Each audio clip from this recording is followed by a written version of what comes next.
తిరుమలలో కొన్ని విషయాలు శాస్త్రానికి కూడా పూర్తిగా అర్థం కాలేదట.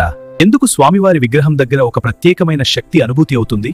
ఎందుకు అక్కడ సమయం గడిచిపోతున్నట్టు అనిపించదు? ఇది కేవలం భక్తి కాదు, మహారహస్యం. ఇప్పుడు అసలు కథ మొదలవుతుంది. స్వామివారి విగ్రహం శిల కాదు, స్వయంగా ప్రత్యక్షమైంది. కొంతమంది అంటారు విగ్రహానికి దగ్గరగా చెవిపెట్టి వినితే సముద్రనాదం లాంటి శబ్దం వినిపిస్తుందని. అందుకే తిరుమలని సాధారణ ఆలయంగా చూడరు. దీపం ఎప్పుడూ ఆరదు. స్వామివారి సమీపంలో వెలిగే ఒక ప్రత్యేక దీపం గురించి కథలున్నాయి.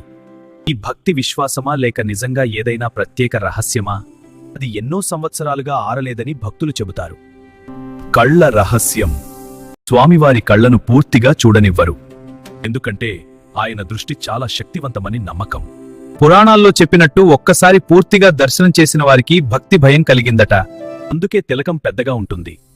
తిరుమలకి వెళ్తే చాలా మంది గుండు చేయించుకుంటారు. అని ఒక ప్రశ్న మాత్రం అందరికీ ఉంటుంది.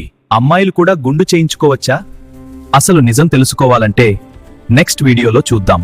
ఇలాంటి ఆసక్తికర విషయాల కోసం లైక్ చేయండి, సబ్స్క్రైబ్ చేయండి.